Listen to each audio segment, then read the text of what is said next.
Pronto, tá gravando.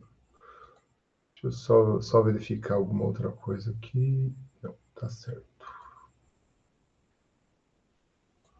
Tem gente entrando aqui. Permitir. Bom, então vamos lá.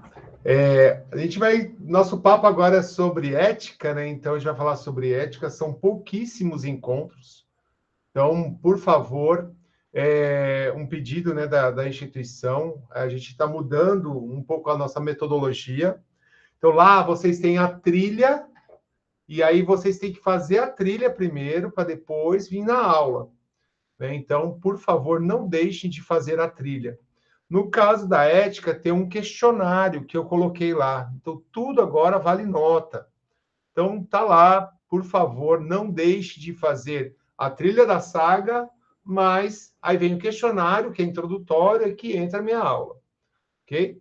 Então, o nosso papo de hoje é sobre ética.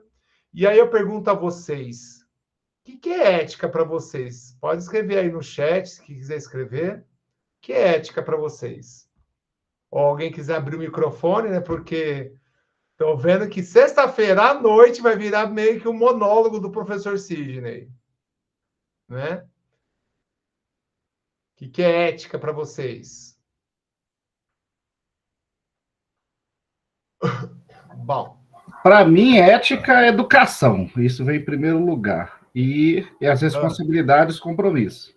Ética, educação, a responsabilidade e compromisso.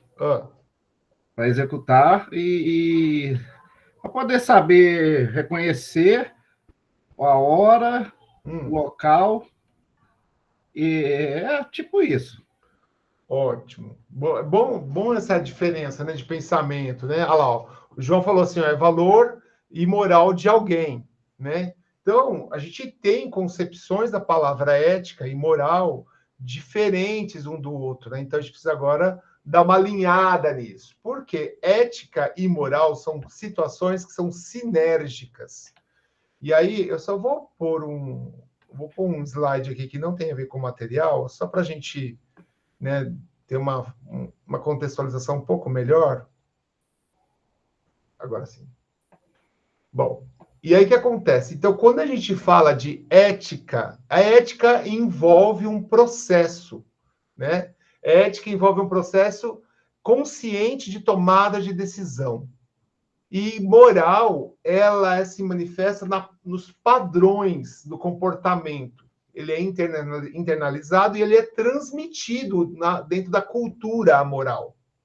Então, por exemplo, se a gente pegar na moral, falando sobre moral, e aí a gente tem um país que é muito religioso, como no Oriente Médio, onde as mulheres não podem mostrar o cabelo, por quê? Se elas mostrarem o cabelo, aquilo está contra a moral daquele local, daquele país, né?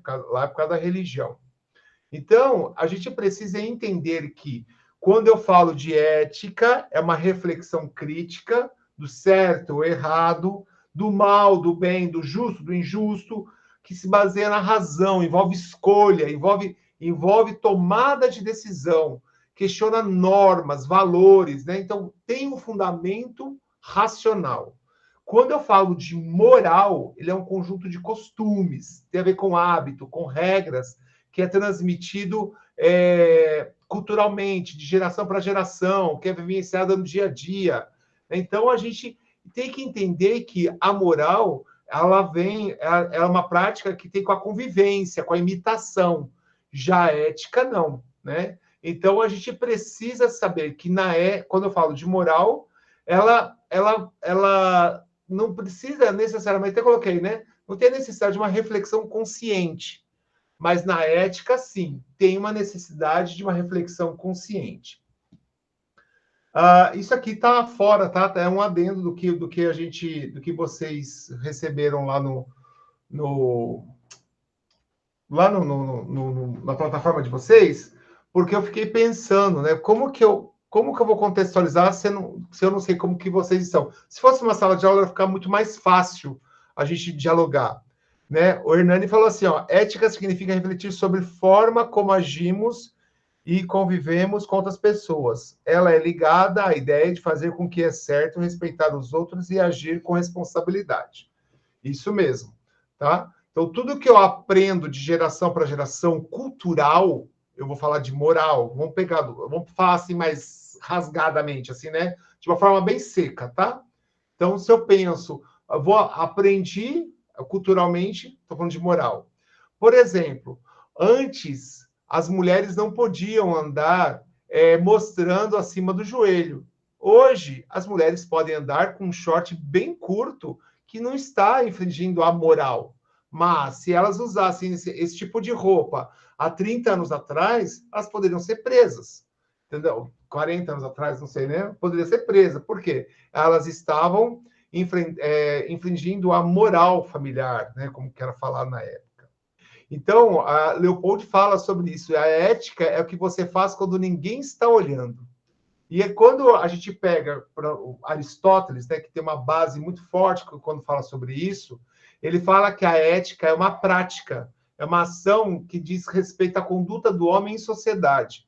Então, tem um livro, tem um estudo dele que ele fala muito sobre essa situação. Então, a gente precisa compreender que quando os termos ética e moral, eles são comumente utilizados como sinônimos, mas eles não são sinônimos. Eles têm uma ligação sinérgica, né? Eles estão relacionados entre si, porque são dois conceitos distintos, viu? Isso é verdade, né? Então, a gente precisa compreender que, quando a gente está falando de ética, eu falo de uma reflexão, de uma situação em que eu preciso parar, raciocinar, entender se aquilo vai fazer bem ou mal, se aquilo vai provocar alguma estranheza ou não, né? Agora, porque eu vou ter como base algum aprendizado, responsabilidade, né? Essa coisa da situação que envolve um pouco mais do que a própria reflexão como pessoa, do que eu aprendi com meu pai, com a minha mãe, por exemplo. Tá? Então, a gente precisa enxergar que nós temos essas diferenças. Deixa eu só abrir uma aqui. Eu quero mostrar para vocês uma outra coisa também. Peraí, é que eu fechei sem querer aqui. Aí, agora vai. Bom, e aí, quando a gente fala sobre essa situação. Peraí, tem mais gente entrando. Pessoal, todo mundo tem o e-mail corporativo do Senai? Aquele novo e-mail? Sim? Ótimo. Porque com aquele e-mail que vocês têm que entrar na sala de aula, sabia? Por favor, tá? Então, quando a Isabela você não tem, então, por favor, Isabela, tem que conversar naquele WhatsApp, tá? Que vocês conversam com a secretaria. A Thalita tá disponível para resolver tudo isso para todo mundo, tá bom? Já foi falado isso. Então, corre atrás, por favor, porque é no Google Sala de Aula que vocês vão ter acesso à aula. Bom, Marilena Chauí, né, no livro que ela fala como de filosofia, ela fala que toda a ação ética é uma resposta consciente diante de uma situação que exige uma escolha moral. Então, o que acontece? A gente precisa entender, aí que a gente começa a enxergar como que eles estão se relacionando, né? O Cortella fala, ética é a capacidade de reconhecer o outro, a sua humanidade e agir em função disso. O próprio Cortella fala que quando a gente pode avaliar o que é essa ética, quando ele fala que é um conjunto de valores e princípios, a gente precisa responder três grandes questões. Eu quero, eu devo, eu posso. Quando a gente faz esse tipo de pergunta, a gente vai entender que eu posso querer muita coisa, mas eu devo ter aquela coisa. Se eu devo ter, eu posso ter aquilo. Então, ele mesmo fala, né? Nem tudo que eu quero eu posso, nem tudo que eu posso eu devo, e nem tudo que eu devo eu quero. Então, a gente precisa, essa reflexão de eu quero, eu devo e eu posso, faz com que a gente tenha um caminhar dentro da situação que envolve a ética de uma forma mais segura. Né? Então, quando a gente fala que tem alguns elementos decisivos da ética, que são esses 4 pilares: liberdade, responsabilidade, consciência e consequência, a gente sabe como agir, como tomar uma decisão. Então, nem tudo que eu quero eu posso, nem tudo que eu posso eu devo. E aí a gente tem que enxergar que nós temos essas situações a cada hora, a cada momento. Né? Então, por exemplo, se eu acho dinheiro no chão, eu posso pegar? Eu devo pegar? Eu quero pegar? Né? O dinheiro não é meu, está dentro de uma carteira lá. E aí, o que eu faço? Tá? E aí vem outras questões morais junto, né? Por exemplo, teve um debate que eu fiz com o pessoal sobre isso. E a gente pôs uma situação de uma família que necessitava de comprar um remédio, foi tudo contextualizado. Quando eles começaram a enxergar que aquilo salvaria a vida de uma criança, ficaram na dúvida se ele poderia pegar aquele dinheiro para salvar a vida da criança. Mas aquele dinheiro não era da pessoa. Então a gente precisa entender que tudo tem uma consequência. Vocês vão fazer lá na última aula nossa, que vai ser presencial, eu acho que é a última, ou a penúltima, vocês vão fazer um júri simulado. Vocês vão debater sobre o mito da caverna. E a gente vai dividir a turma entre acusação, defesa, juiz e jurados, né? E todo mundo tem a sua participação. Por quê? Quando a gente fala do mito da caverna, a gente fala sobre o que é o novo. Porque o novo, ele assusta a situação, ele assusta a pessoa. Né? A gente sabe que o novo, quando a gente vai entrar num lugar aonde eu não tenho tanta certeza, eu não sei o que fazer.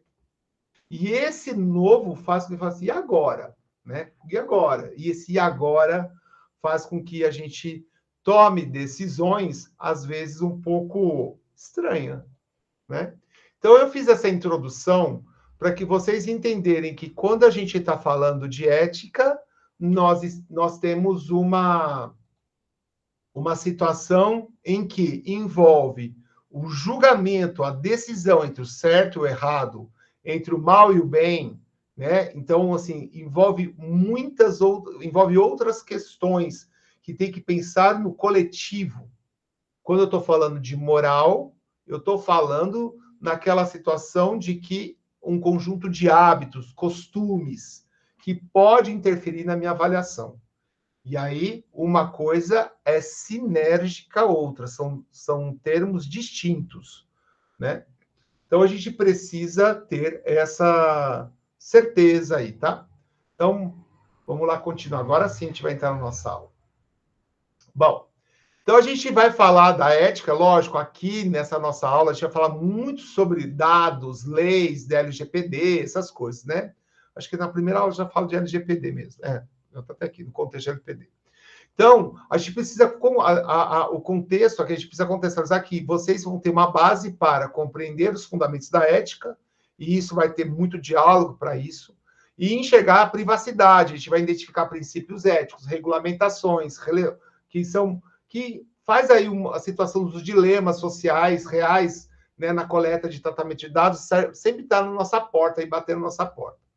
Tá? Então, por isso, a gente precisa saber... Deixa eu só permitir aqui. A gente precisa saber o que é essa situação de consentimento mesmo ou não consentimento, quais são os princípios, os marcos regulatórios que nós temos hoje no Brasil para tratamento de dados, né, para falar de ética no nosso caso, e aí a gente começa a falar também sobre inovação, né, porque a gente precisa enxergar essa inovação. Por exemplo, a gente tem uma situação de que tudo agora, você entra no site, olha lá, seus cookies para melhor experiência. Tá, mas a gente sabe que esses cookies coletam dados. A gente sabe que, por exemplo, toda hora você recebe uma propaganda ou alguma coisa falando de algo que é para você comprar, para você consumir, um algoritmo que foi lá e decedeu esses dados, assim, essa pessoa quer ver mais sobre isso, né? E aí o patrocinador vem, aí, lógico, o patrocinador talvez não saiba, no caso do algoritmo, mas o patrocinador paga, o algoritmo manda aquele convitinho para mim. E olha que ele talvez nem tenha meu dado. E aí, quando também tem um botão de coleta de dados, como que a gente vai fazer com esses dados? Então, a gente precisa entender que na ética a gente olha por todos os lados para enxergar exatamente como proceder de forma coerente no mundo do dia de hoje, né, que é tão emblemático com isso. Então, se a gente trazer para o nosso mundo a engenharia de controle e automação e a gente falar de dados, né, a gente tem 3 coisas que a gente tem que ter em mente, né, que são o utilitarismo, a deontologia e virtudes. Então, quando a gente fala de utilitarismo, eu estou falando do princípio da utilidade, propriamente dito, né? Que é aquela que, quando a gente fala que uma coisa é útil, ela gera satisfação, ela gera felicidade e ela minimiza o sofrimento. Então, a gente precisa entender que quando a gente fala disso, a gente está falando, aí até coloquei, né? A moralidade ela tem uma ação determinada em suas consequências, buscando o maior bem-estar para o maior número de pessoas, né? O consequencialismo. Então, se a gente pegar o exemplo que eu dei para vocês aí, se uma pessoa tem que escolher entre salvar 5 vidas sacrificando uma, se eu tiver como base o utilitarismo, ele vai fazer de salvar mais vidas. Quando a gente está, por exemplo, em um resgate, o bombeiro ele olha para isso. Vou salvar quantas pessoas? Vou salvar uma ou vou salvar 100? Não, vou salvar 100. Aquela uma vai ficar para trás. E não está errado esse julgamento, porque a função dele é salvar vidas, né? Então a gente precisa entender que ele passa por um critério ético, um julgamento ético interno, e ele decide, com base nas regras que ele tem, em salvar mais vidas. Bom, vamos lá dar continuidade. Aí, deontologia são os deveres, né? São os deveres. E aí, esses deveres têm a ver com o que está interno nosso, né? Então, tem que a ver com aquilo que está na nossa essência, e não pensando em consequência. Então, a gente busca, aí até coloquei, né? Uma regra universal, busca princípios universais que devem ser seguidos por todos, independentemente da circunstância. Bom, se a gente pegar uma pessoa que tem como base a deontologia, ela pode considerar que roubar é ok, né? Aí o que acontece? Por exemplo, até coloquei. Olha, coloquei ao contrário aqui, né? Uma pessoa deontológica poderia considerar errado roubar, porque a questão moral roubar, para ela, é errado. Agora, se eu pego aquelas situações, entre aspas, aí, né? O Peter Pan, que roubava dos ricos para dar para os pobres, ele fazia a coisa certa, né? Na cabeça dele. E aí o que acontece? Mesmo que o roubo pudesse trazer benefício para muitas pessoas, o ato de roubar é considerado intrinsecamente errado. Se a pessoa deontológica e tem esse pensamento de roubar errado, então qualquer coisa que ela roubar está errado. Ela está infringindo uma lei interna dela. Mas, se ela considerar que roubar é certo, ela vai, se ela não roubar quando ela tem a oportunidade de roubar, ela está infringindo a mesma lei. Tá? Então, a gente tem que tomar cuidado com isso. Lembrando que essa pessoa que rouba achando que é certo, o meio dela acha isso certo, tá? É o meio que ela vive. Então, a gente tem que ter essas situações aí. Por isso que a gente precisa se antenar, estar ali no radar ligado, e quem é a cultura que está ao nosso lado, ao ponto de entender como aquela pessoa percebe aquela situação. Nós somos brasileiros. A gente fala, o jeitinho brasileiro. O jeitinho brasileiro é uma coisa que infere, às vezes, a ética, às vezes, a moral. Mas por que isso? Porque a gente sempre está querendo se dar bem. O jeitinho brasileiro é um sinônimo de se dar bem. Né? O jeitinho brasileiro devia ser repensado ao ponto de olhar para o coletivo e para esse coletivo da imagem do coletivo. Eu falei isso para vocês, acho que no semestre passado. Né? A gente tem que tomar muito cuidado com qual é os nossos passos. Hoje, a Disney não faz mais isso, né? Mas teve uma época, lá atrás, que tinha um vídeo que era ensinando brasileiros a como se comportar nos parques da Disney. Porque era comum saber que o brasileiro não entregava o troco e furava a fila. E aí eu falo para vocês, então a gente precisa enxergar que, olha como aqueles americanos pensavam isso de nós. Por quê? Para nós, o jeitinho brasileiro é uma coisa comum. E está errado, né? Está errado. Então, a gente precisa enxergar essa situação para tomar a melhor decisão, sempre lembrando que a gente vai falar, aqui no deontológico, ele vai falar que é seguido por todos, independente da consequência, né? Então, se naquela nação, aquela cultura segue uma coisa, para eles aquilo é certo. E a virtude, né? Que a gente aí tem um terceiro princípio. Então, na virtude, a gente vai falar do caráter moral e das ações virtuosas. No caráter moral, a gente vai ver o desenvolvimento de um caráter virtuoso, que chama atenção, que transforma aquilo em força.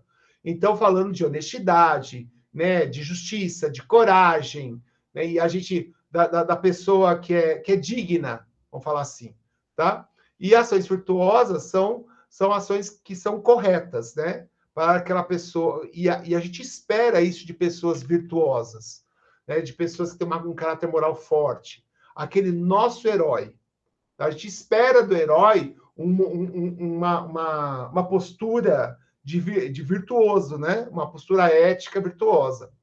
Então, uma pessoa que tem forte, né, na situação de uma ética, uma virtuosidade, ela sempre vai agir de forma honesta, com integridade, né, nas situações e buscando resolver da forma que é coerente com a ética que ela entende que é ético. E que o meio dela, que ela está também, entende que é ético. Então, parece que nós estamos... Alguns podem até pensar, ninguém está vendo. Não, alguém está vendo.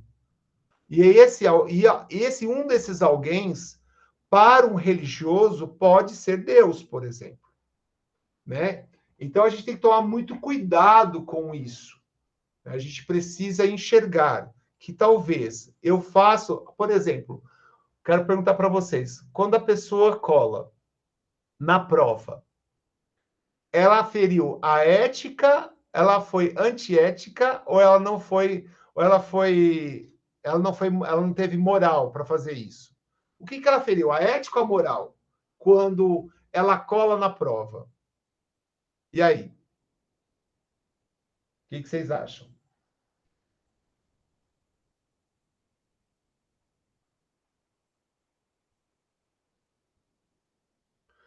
Pedro falou aqui, para mim foi a moral. Fabiano fala, foi a moral. E ó, a maioria está falando que foi a moral. A maioria não. Hernani, Vitor, Pedro e Fabiano. Fala que foi a moral. Agora eu pergunto para vocês, por que feriu a moral? A pessoa não teve moral porque ela colou na prova.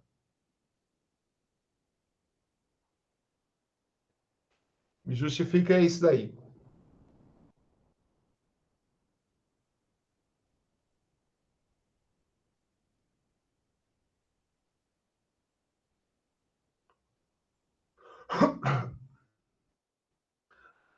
Por que ela não foi moral? Ela não teve moral, né?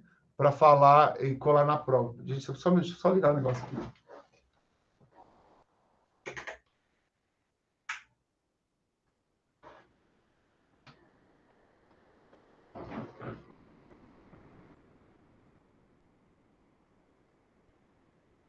Bom, quando vocês estão pensando aí, eu quero saber, viu? Vamos lá.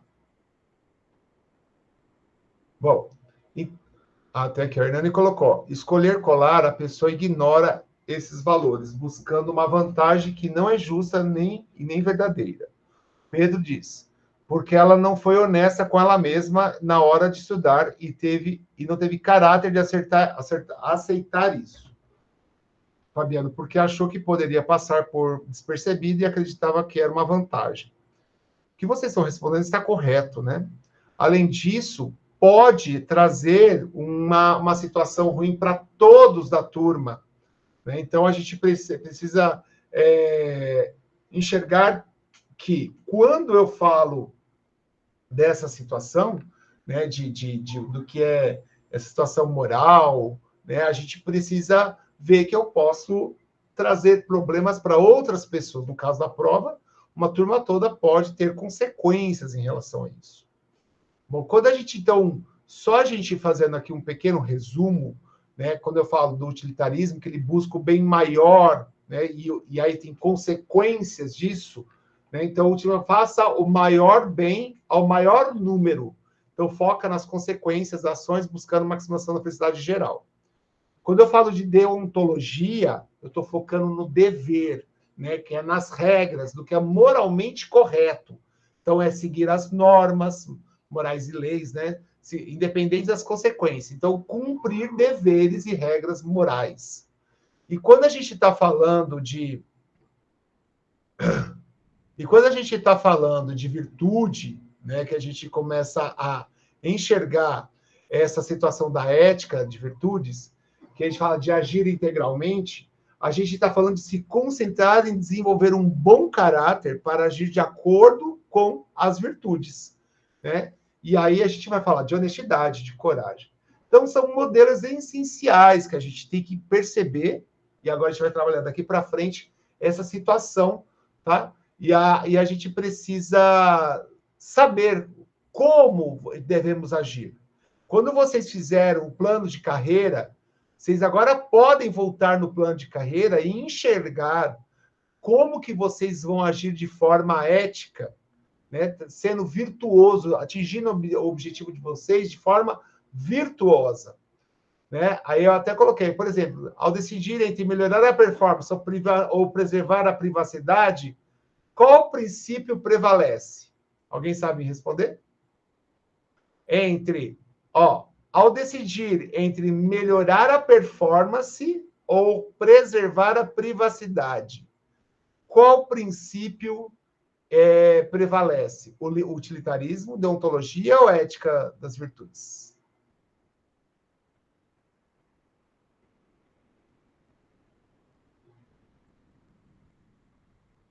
Alguém sabe responder?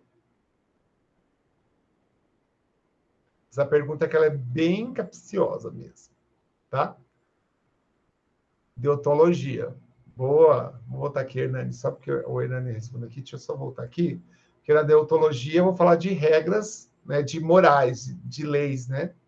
Consequência. Então, quando a gente enfatiza isso... Opa, estou indo de longe. Quando eu enfatizo isso, até o Hernani aqui deu uma... Tem alguém querendo entrar aqui. Só um minuto, gente, que agora eu tenho que abrir uma outra tela aqui para ver. Quando a gente fala sobre essa situação de melhorar a performance ou preservar a privacidade, se eu for deontologia, eu vou seguir o que é a moral, dependendo da consequência. Quando eu falo de melhorar a performance, tem gente que vai partir para o ato de estudar, se capacitar. Tem gente que vai partir para o ato de vou fazer ali conexões com pessoas e subir de forma mais rápida, né? E com isso você abre algum pressuposto que pode ter algumas ações estranhas acontecendo na sua vida, né?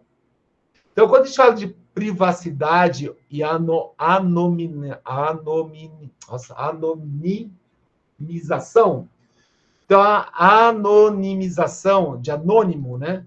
É a técnica de transformar os dados pessoais de forma que a identificação fica impossível. E aí, quando a gente está falando isso, está falando de criptar, né? Ali está criptografada a mensagem e tudo mais. Isso é considerado uma boa prática na LGPD. Bom, quando a gente fala e é isso quando a gente envolve estudos estatísticos, e vocês, como controle de automação, vocês podem fazer entrevista com pessoas para enxergar o que é melhor, o que não é, para aquela ergonomia, ou para aquele grupo de pessoas, para qual tipo de automação que eu vou fazer a coisa acontecer, né, que vai até possa mexer até com saúde pública, no caso, né, a saúde das pessoas. Vocês vão mexer com dados sensíveis, que a gente chama de dados sensíveis. Então, esse é um processo que hoje a lei, que não é tão velha, ela é recente, ela fala sobre proteger isso, proteger esses dados, para não reconhecer as pessoas. Então, é um processo que é irreversível, né? Os dados nunca podem ser restaurados. A LGPD fala sobre isso, dessa técnica. Então, desse processo que os dados têm a capacidade, que assim, né, de transformar, fica sem a probabilidade de associar, né, indireta ou diretamente ao dono do dado. Então, e a gente fala dessa situação, né, que tem o PIB-ID, que fala que tem uns princípios que geram essa situação, né, dessa situação de privacidade. Né? Então, quando a gente fala de situação de estar ali, eu enxergar que aquela situação ética, aquela situação moral, eu tenho que vivenciar a situação ético-moral diante de alguma informação, eu preciso enxergar o que é que pode acontecer, né? Qual é o seu desdobramento. Então, envolve uma aplicação de segurança e tudo mais. Anne Kovaken, que foi estudioso sobre o PIB-ID, fala que existem esses 7 princípios, né? E esses 7 princípios, o primeiro é a proatividade, né? E não a relatividade. Porque a privacidade, ela tem que ser antecipada, né? E aí prevenida. Hoje, por isso que a gente fala da LGPD, já fala de, olha, LGPD, criptografada, antes de você entrar. Então, a gente precisa enxergar que, até eu coloquei, a LGPD não utiliza o termo o PIB-ID, né, explicitamente, mas ela utiliza os seus princípios. Lógico, aí a gente falou da proatividade, o segundo é privacidade, mas essa privacidade como padrão. Né? E aí, quando a gente enxerga aí essa situação, a gente está vendo que a gente precisa enxergar que o sistema tem que ser projetado para proteger o usuário, né? E aí, sem ter que ter medidas ali posteriores para a correção disso. Né? Também tem a privacidade que é incorporada ao designer da coisa. Então, ele é um elemento central na arquitetura de um sistema. Então, quando vocês vão projetar essa situação de privacidade, ela já está incorporada no processo. Uma outra situação, um outro princípio, né, dessa situação aqui é a funcionalidade completa, né? Não apenas aquilo que a gente chama de visibilidade. Então, o sistema deve garantir a privacidade que chama de ponta a ponta. Quando a gente entra no Internet Banking, por exemplo, ele é de ponta a ponta. Então, ele considera todos os ciclos, todas as fases, protegendo as informações ali, o que está acontecendo com o usuário. E essa segurança de ponta a ponta, né, ela deve ser integrada na proteção dos dados pessoais, né, lógico. A gente também, uma das coisas que fala aqui é sobre a transparência, né? Então, os usuários têm que ter informações claras, né? Por isso, os dados são coletados para quê? Para isso e para aquilo. E respeitar, né, por último, a privacidade do usuário. Então, quando a gente faz isso, a gente garante, né, os direitos do usuário e a gente garante o nosso trabalho também. Então, porque a gente fala que o PIB-ID é uma metodologia, né, de garantia de proteção desses dados. E aí a gente começa a enxergar que ele é um elemento que envolve a proatividade de quem está criando toda essa situação.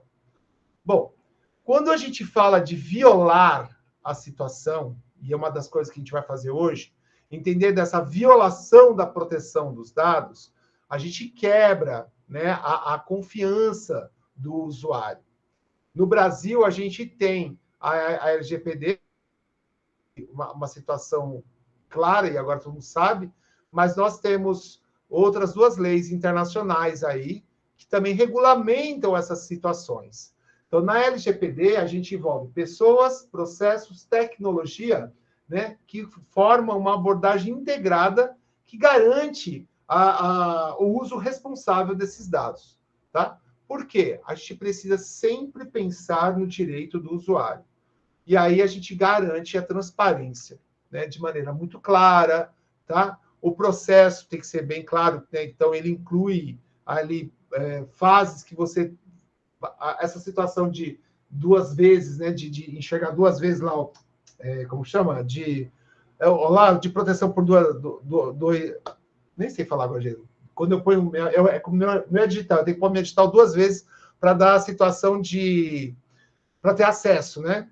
Então, o que acontece? Eu consigo enxergar que a tecnologia, ela me assegura... Peraí, tem alguém querendo entrar aqui. Ela me assegura o que eu estou querendo utilizar daquele aplicativo, né? Então, ela criptografa, é uma coisa criptografada. Bom, o que acontece? A gente precisa entender que quando a gente fala dessa situação, né, desses princípios que eu falei para você, é lógico que eu vou falar de qualidade de dados, eu vou falar de prevenção, de criminalização, de responsabilização, da prestação de contas, né? Tudo isso faz com que eu, como gestor, eu consiga entender como fazer a coisa acontecer. E aí, com isso, eu consigo gerar o argumento em que a pessoa vai ter a confiança em entrar ou fazer aquilo sem ter sem ter uma coisa prévia, né, um preconceito, né, que a gente vai falar, uma das aulas a gente vai falar sobre isso, tá? Então, isso aqui é um resumo, né, essa tela é um resumo, tá? Eu trouxe o exemplo do Uber e do iFood, que eles fazem essa situação, né, no trajeto dos usuários, né? Então, a gente precisa entender que quanto mais eu minimizar o risco de violar o dado, né, violar a identidade do usuário, né, ou seja, violando o dado, quanto mais eu minimizar, mais eu estou tendo uma boa prática com esses dados. Então, assim, a gente precisa enxergar que eu estou num caminho mais coerente, né, com que no mundo digital no dia de hoje. Bom, o que eu quero que vocês façam? Eu quero que vocês escaneiem esse QR Code, tá? Vocês vão ter um tempo aí de uns 20 minutos. Ele é uma leitura rápida sobre o que aconteceu lá do Facebook, né? Que o Mark Zuckerberg foi levado a julgamento, tá? Então, eu quero saber de vocês quais princípios éticos foram violados e qual é a lição para os gestores de dados diante desse caso. Tá? Eu estou trazendo muitas ligações dos dados, porque como a gente trabalha com muita informação, a gente precisa enxergar qual é o nosso caminho. Espera aí, que alguém aqui entrar. Pronto. Ok? Então, por favor, eu vou tentar... Deixa eu ver se eu consigo colocar... Só vou sair da tela aqui, só um pouquinho, já volto. Tá? Eu vou tirar da tela só um pouquinho, para eu conseguir pegar o link para vocês, que eu acho que fica mais fácil, né? Só um minutinho.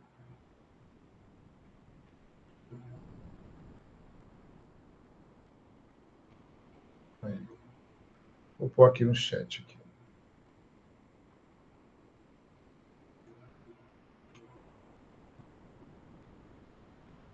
Eu acho que venceu. Aí.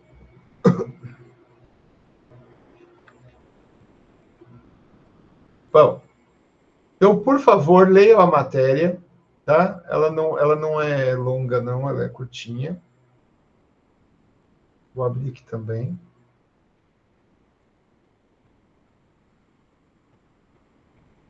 Deixa eu voltar o QR Code, né?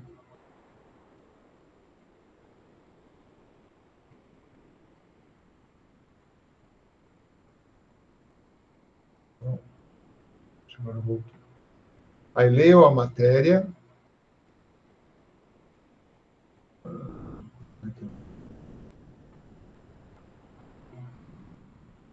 E aí eu quero que vocês respondam essas duas perguntas que eu fiz aí para vocês.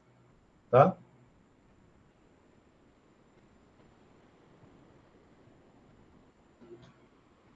Eu nem abri aqui.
Se alguém tiver alguma dúvida, pode falar, viu, gente? Vou escrever aqui no chat, tá? Estou aqui.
Ô, Sidney.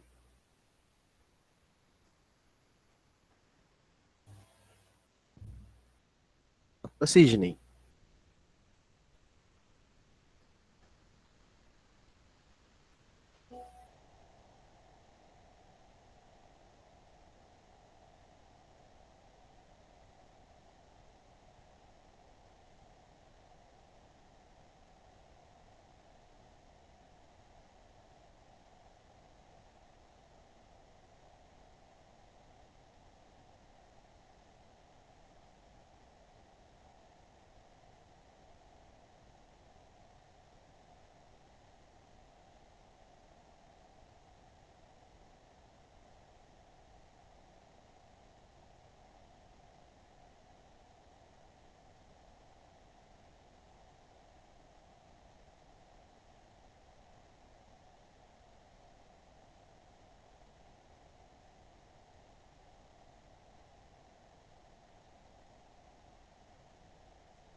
Pessoal, a internet aqui em casa caiu, eu tô agora no celular, tá? A internet do celular. Mas ainda falta 6 minutos, né, daquele período, daquele tempo que eu dei. Então, dá certinho aí.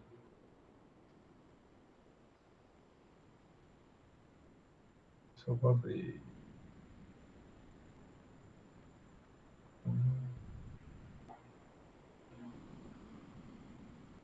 Bom, se alguém colocou resposta, eu só tenho do Bruno e do Hernani. Se alguém colocou outras respostas, por favor, só replicar aqui, Ctrl+C, Ctrl+V, tá? A gente tem 5 minutos ainda.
Bom, eu não falo.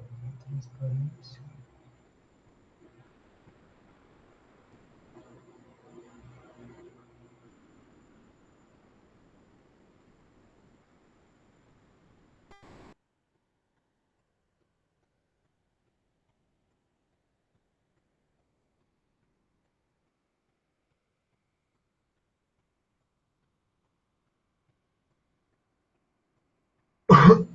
Isso, transparência e honestidade. Responsabilidade pelos usuários não foram informados de forma clara e a coleta dos resultados também não falha na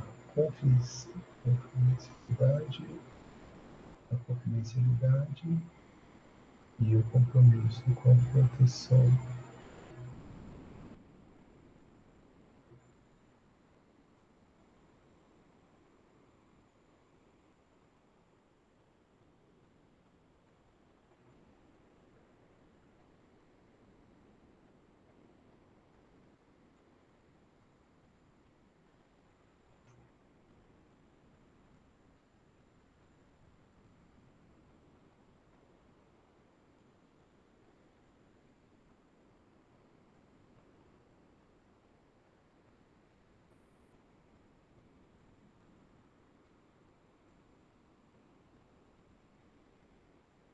Ótimo. Bem, e vocês estão sendo bem, assim, estão sendo bem pontuais, né? Assim, bem interessante. Porque quando a gente fala sobre essa vazão dos dados, né, e essa empresa envolvida com a eleição do Trump e a manipulação dos dados, né, que se deu mediante ao comportamento dos usuários do Facebook, ficou muito claro que aquela eleição teve um comprometimento com relação à utilização indevida de dados, né? Então, alguns princípios aí que vocês já comentaram, a transparência, tá? Porque até foi que eles não foram avisar de forma clara, né, sobre a coleta. Então, se a gente pegar pela empresa, essa ética empresarial que exige que as empresas comuniquem, ela não fez isso, né? O princípio também do consentimento livre, do consentimento, acho que alguém tinha comentado sobre isso aqui, né? Então, além de coletados, foram repassados, né, assim, esses dados de forma clara, assim, né, foi de forma assim explícita, vamos falar, tá? Então fere aí diretamente a autonomia, a liberdade de escolha, né? Valores centrais que são a liberdade de escolha e a autonomia são valores centrais dessa ética, né, da ética, onde fala de leis, de dados e tudo mais. Deixa eu ver aqui, tem mais aqui, eu estou lendo.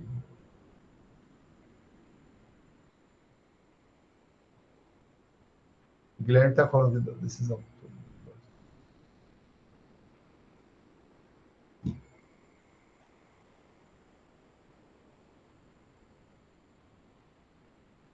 Muito bom.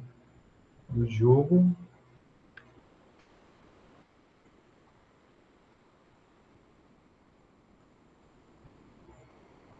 Muito legal. Também o que foi aí ferido também o princípio da responsabilidade social, né? Que se você utiliza esses dados para uma manipulação política que teve impacto direto numa democracia, numa nação, na vida pública, então contrário, vai de contra, né, o dever de agir em benefício da coletividade, tá? Respeitar os interesses aí dos usuários, né? Que a gente chama dentro das empresas como stakeholders, são os envolvidos na situação. Também o princípio da justiça. A gente pode trazer isso da justiça porque houve o uso indevido de informações a fim de manipulação psicológica, porque falou de comportamento, né? Então, a gente também tem essa situação da desigualdade, que produziu desigualdade em condições e, além disso, violou as relações sociais perante a situação da eleição, né? Então, e também, por último, eu acho que da integridade, aí, que porque a empresa envolvida, essa Cambridge Analytica, ela prioriza como um ganho, né? Ela é uma empresa privada, tá? E aí, com isso, lógico, teve ganho econômico, teve um ganho, a política ganhou, né? Então, começa outras situações, tá? Então, acaba tendo um conflito ético, né? A Cambridge Analytica teve um conflito ético ligado à tecnologia, porque ela negligenciou a transparência, o consentimento, a responsabilidade social, né? As empresas envolvidas aí minaram a confiança pública, causaram impacto social político. Imagina os investidores, o quanto que perdeu, né? Da noite para o dia, dólares, o Facebook amanheceu valendo menos 35 bilhões de dólares. Imagine a perda de valores, né, desses investidores, né? Então, a gente precisa enxergar que o impacto foi negativo de forma bem brusca, né? Bom, então, para vocês enxergar que vocês começam a tatear essas situações, e aí eu falo para vocês, lógico, está tudo material também, porque a gente precisa enxergar como que a gente pode trazer inovação tecnológica sem ultrapassar o limite, né, da privacidade. Como equilibrar essas demandas, ainda mais na época de hoje, que tudo está ligado ao celular. Então, ele é um complemento do nosso corpo, mas o quanto que esse complemento nos protege ou nos expõe também, né? Então, a gente precisa enxergar isso.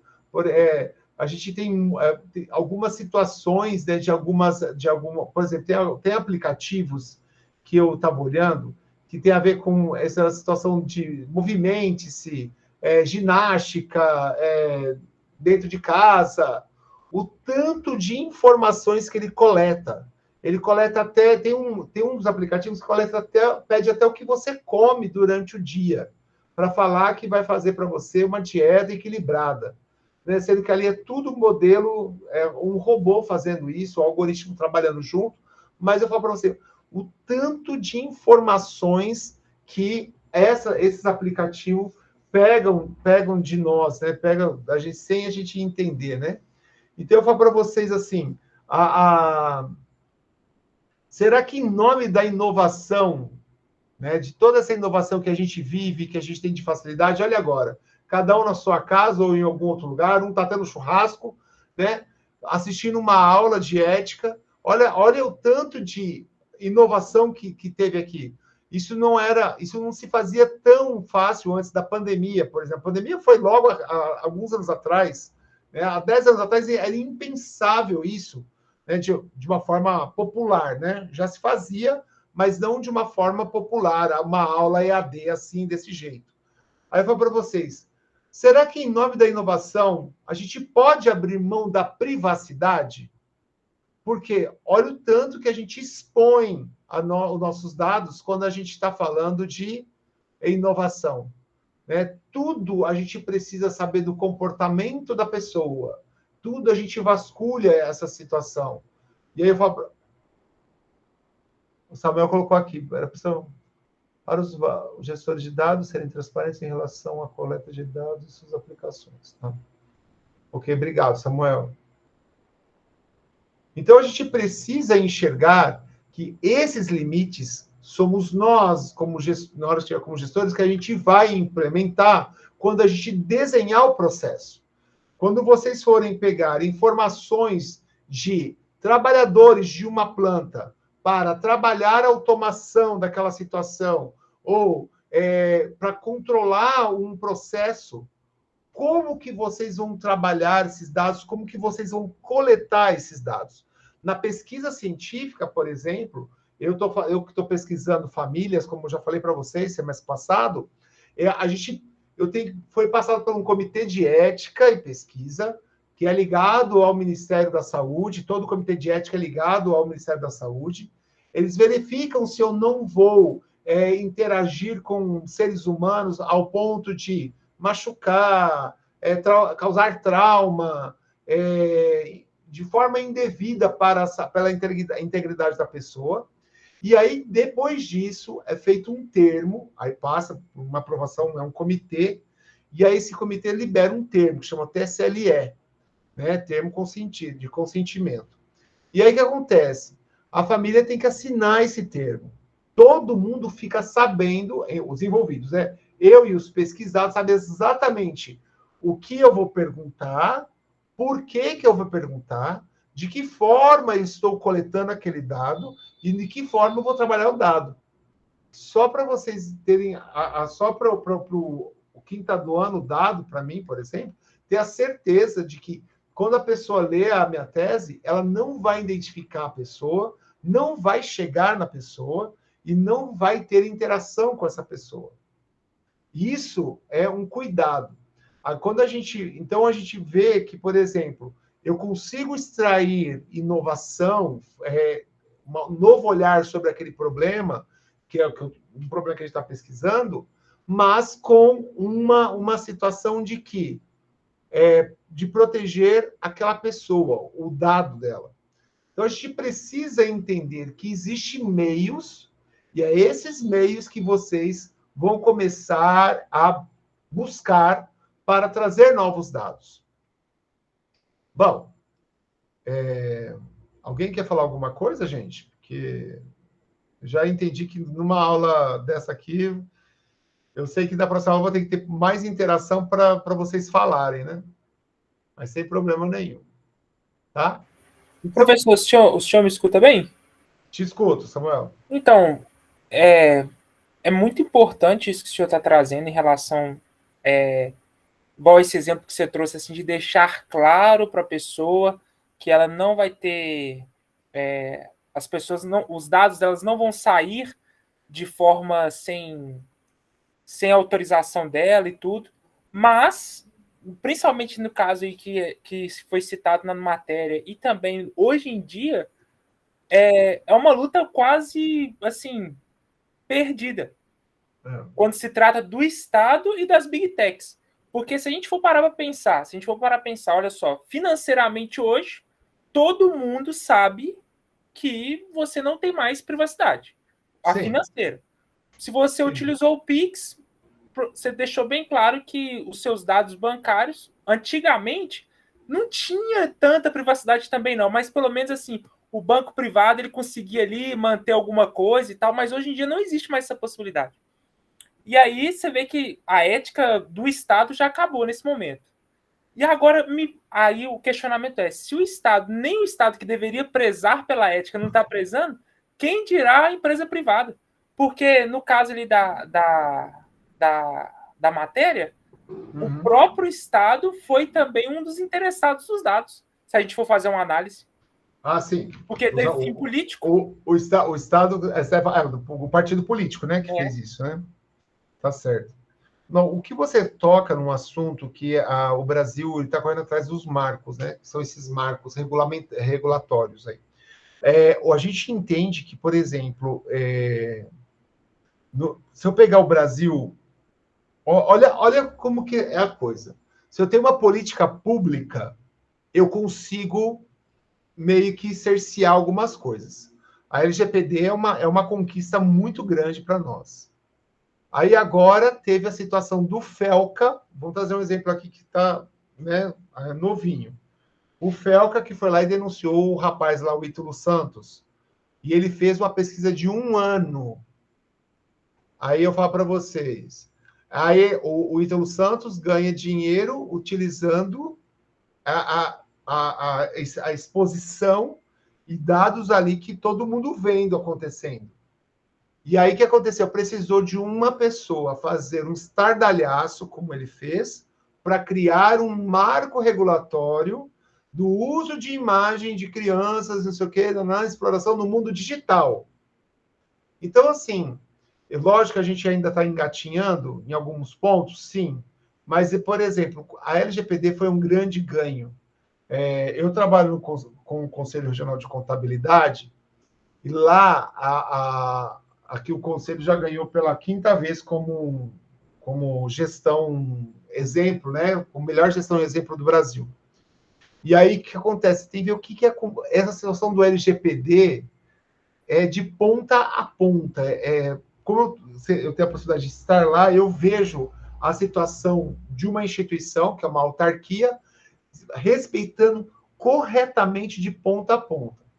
Numa empresa privada, é lógico que ela tem que comprovar algumas coisas. Por exemplo, se a gente pega um banco, ele vai ter lá as situações que ele tem que comprovar por causa da B3, né, da Bolsa de Valores.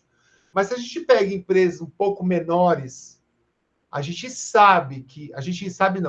entende que aquele dado tem que estar protegido, mas talvez não esteja tão blindado como deveria estar.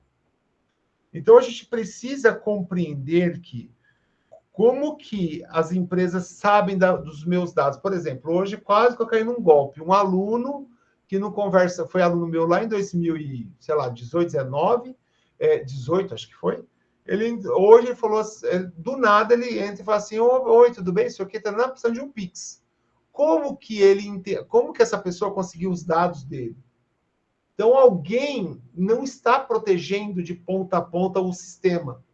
Se um hacker fura a bolha, fura a proteção, é porque isso não está bem desenhado ainda. Então, a gente precisa enxergar que todo mundo fazendo o movimento, e quando a gente fala de ética, parte de alguém, parte de um ser humano, parte de uma pessoa, ser ético, agir eticamente, exigir que o seu sistema, que a sua instituição, que a sua organização haja eticamente e também supervisionar se aquela instituição está sendo ética. Então, assim, é um esforço sobre-humano isso. Só que a gente não pode enxergar que isso é impossível. Essa é uma coisa interessante.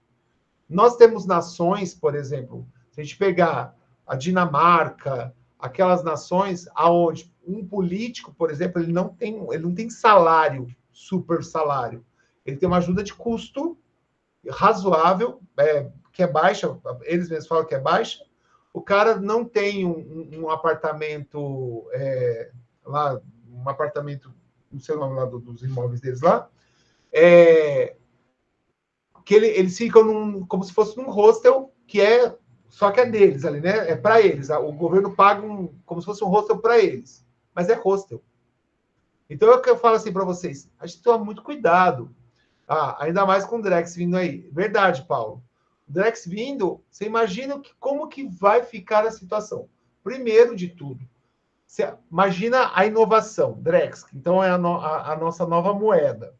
E aí eu falo para você, nós temos pessoas que ainda não sabem nem o que é Pix, fazer Pix. Você imagina entrar essa situação do Drex. eu vou ter, só no Brasil, a gente vai ter uma lacuna gigante de inclusão, porque eu tenho pessoas que não têm acesso e pessoas com acesso. Então, a gente começa a ver que vai ter aí vai ter que ter uma avaliação ética de tudo isso para tentar minimizar a desigualdade, para promover um pensamento mais equânime, né? Mais como que é? Não é igualitário, oh, meu Deus do céu, agora esqueci, não é igualitário, esqueci a palavra. Ai, peraí. Deixa eu abrir aqui o Google.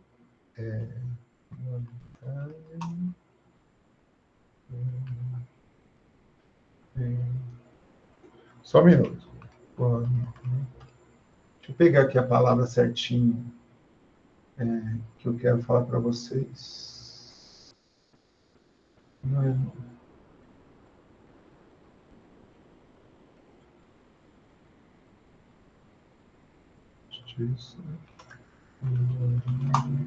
Equidade. Nossa, fugiu, agora voltou. Equidade.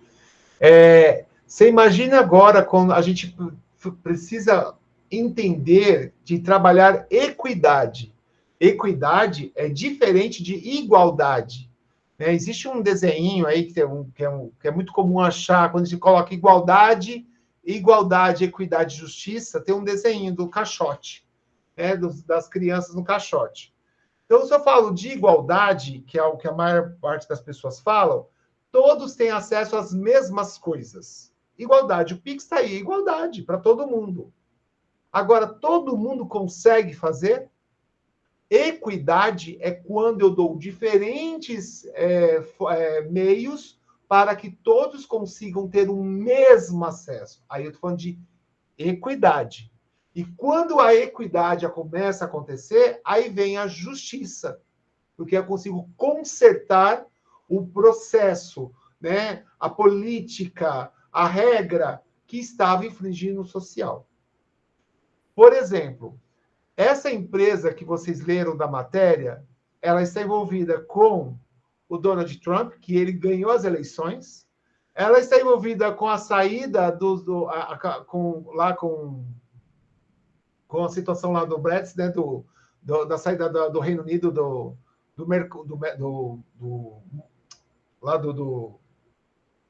com a saída do Reino Unido do mercado europeu, né?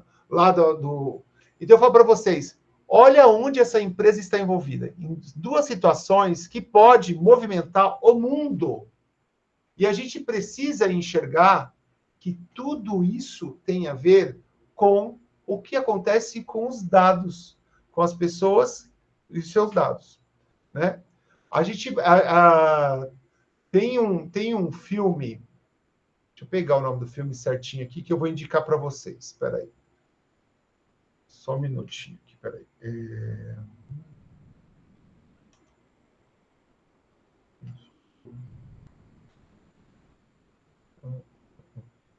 Só um minuto, que eu vou pegar o nome do filme mesmo.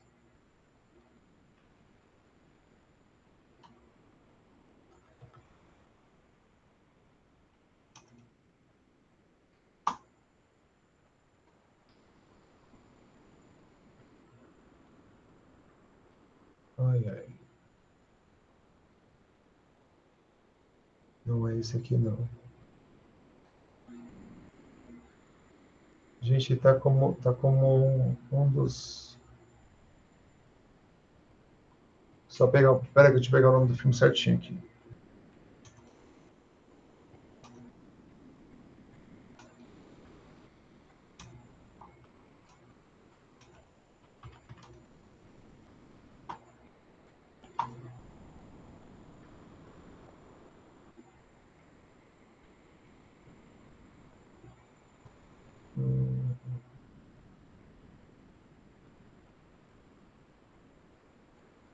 Não estou colocando aqui, só está saindo do Zuckerberg, mas não é isso, não.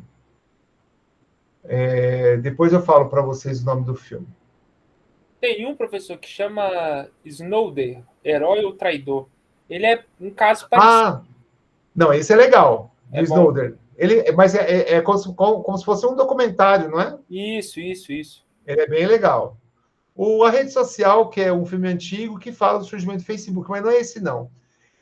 O que eu estou querendo saber, o que eu estou querendo falar para vocês, é um filme, que se eu abrir ele está na HBO, mas acho que ele vai para o Netflix agora.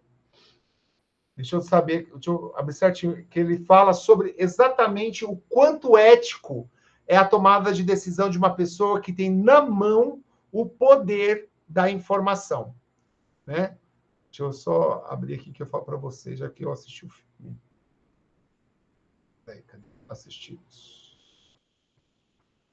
É incrível a situação de como o poder pode transformar as pessoas. Né? Eles são 5 pessoas bilionárias. Não, um não é bilionário. Só um é milionário e vai ficar bilionário. E ele faz tudo para ficar bilionário. Peraí.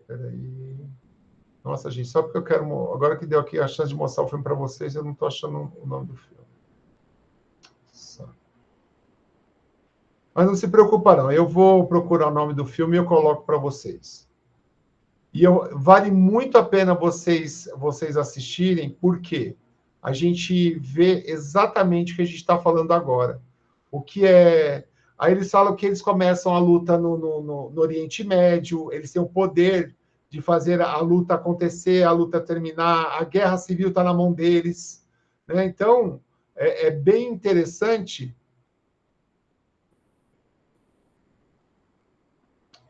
Só porque eu não vou achar aqui não, gente.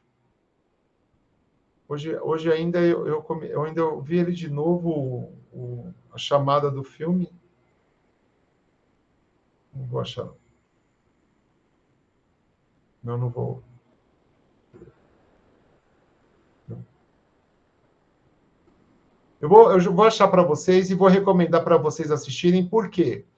Ele deixa para nós muito claro a tomada de decisão, o que envolve a ética, o que envolve a moral, né? Então a gente acaba tendo uma clareza, né, das coisas que eu falo, por que a pessoa tomou essa decisão, e essa decisão morreu. Ele mostra, né, quantas pessoas morrem, milhões de pessoas morrendo, porque a pessoa quis fazer lá, inventar uma IA que fez um negócio, e aí o que acontece? Criou fake news, né, sem parar, e o negócio não tem mais controle, né? E o outro que é contra que é contra aquela situação, que é amigo deles lá, acaba quase morre porque ele tinha uma IA que podia mostrar a verdade. E os caras não queriam deixar. Então, é bem punk o filme. Eu vou mandar a indicação para vocês. Bom, a gente tem que entender que quando eu falo para vocês, né? Deixa eu voltar aqui na aula. Estou buscando aqui o filme, mas não vou achar, não, deixa para lá. Não vou ficar perdendo mais tempo, não.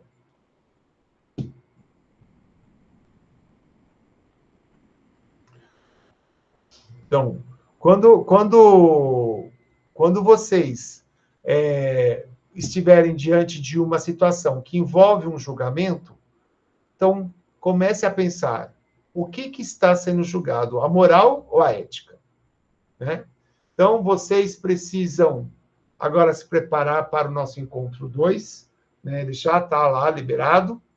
E aí eu peço para vocês começarem a pesquisar, isso é todo mundo, sobre o mito da caverna. Porque é no mito da caverna que a gente vai focar a nossa prova mais pesada. Né? Tá? Código de conduta. Ah, é esse mesmo, Pedro? Quer ver o que ele achou? Filme. Código de conduta. Não é esse não. Não é esse não, Pedro. Eu ainda vou achar o filme, tá? Pode me pedir que na próxima aula eu já falo. Mas eu assisti, esse filme é maravilhoso, Código de Conduta. Maravilhoso. Tá? Não é esse, não. Ok? Então, por favor, pesquisem sobre essa situação do que é o mito da caverna. Vai envolver uma coisa de Platão, vai envolver uma leitura. Esse mesmo, o Zé que acertou. Mountain Head. Esse aí mesmo, Mountain Head. Parabéns. Esse filme eu indico a vocês assistirem e a enxergar, porque numa parte do filme, um cara que é o visionário, mas totalmente sem ética, o outro que mantém amizade, faz conchavo, e o mais velho, que é considerado o pai de todos, os mais novos se unem e falam, ele tá velho, entra o etarismo no meio, no finalzinho do filme. Mas a situação entre o cara que é ético e o que não é ético, e como que eles entram num acordo, né? E aí prevaleceu o que eu quero para mim. Aí cada um tomou uma decisão. São 4, não são 5, né? O Mountain Head são 4. Assistam esse filme, Mountain Head, que vai te dar uma maior clareza sobre tudo que a gente falou nessa aula. Ok? Se preparem para a aula 2, tá? E, por favor, não deixem de fazer a trilha do Saga, ok? E também ler O Mito da Caverna.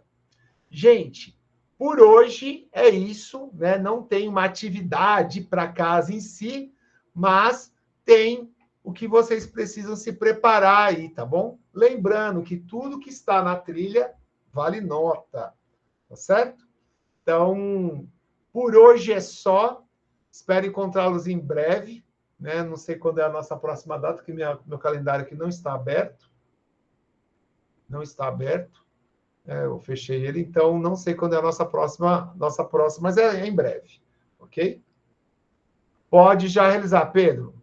O quiz da aula 1 e 2 pode ser realizado. Tudo já pode realizar.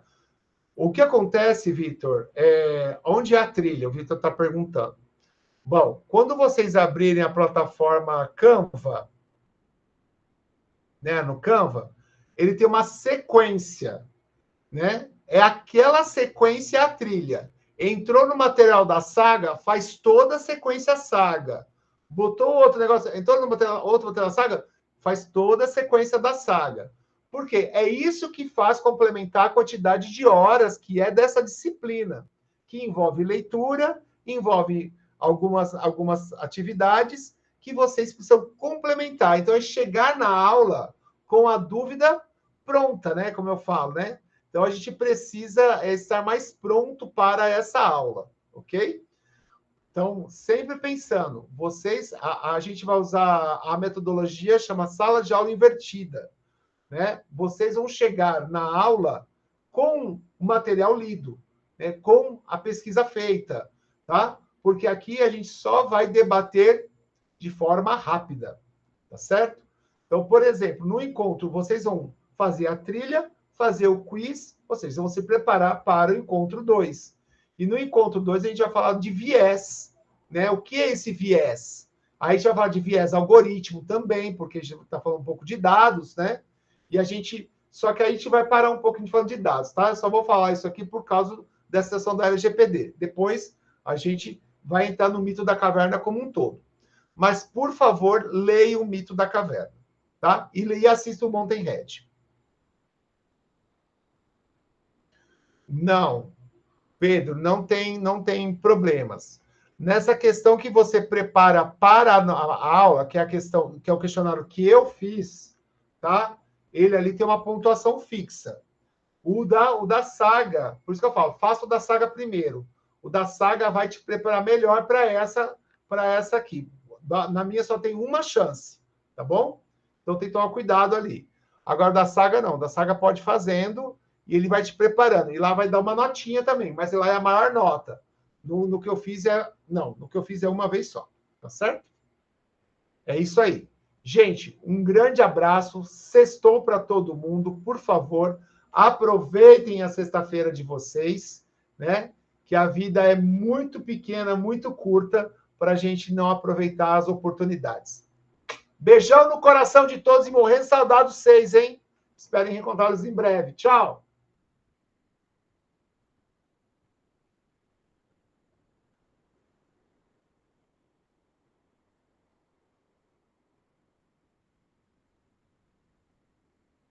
Valeu, pessoal!